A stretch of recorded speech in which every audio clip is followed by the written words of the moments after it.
आज आम्ही गेलो होतो सप्तशृंगी मातेच्या गडावरती. तिथं खरंच अशा काही गोष्टी घडल्यात ना, त्या बघून मी स्वतःच आश्चर्यचकित झाली आहे. काय झालं सांगते पुढे. तर हाय गाईज, मी कल्याणी. सकाळी उठल्याबरोबर तर पहिले घरात नाश्ता केला आणि त्याच्यानंतर गेलो होतो CNG भरायला.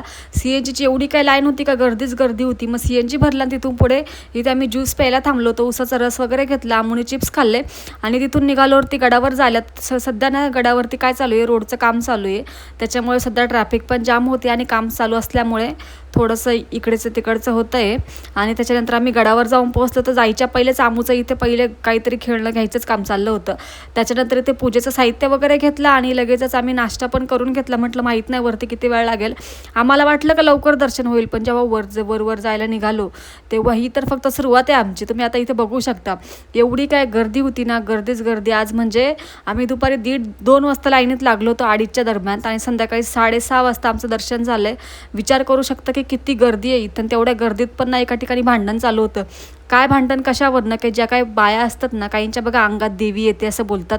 तर त्यांच्यावरनं ती एका बाईच्या अंगात देवी येते, पण त्यांच्या मागं सगळी त्यांची पूर्ण फॅमिली म्हणजे जाते. हे एकदाच नाही, असं दरवेळेस होतं. मग लोक शेवटी चिडतात. जो तो खूप जास्त मेहनतीने दर्शनासाठी थांबलेला असतो आणि लोक काय करतात, अंगात आलं की त्यांच्या मागे पूर्ण त्यांची फॅमिली जाते. असो, तर इथे मस्तपैकी देवीचं दर्शन वगैरे घेतलं. त्याच्यानंतर थोडीफार शॉपिंग करायची होती, ते बघितलं.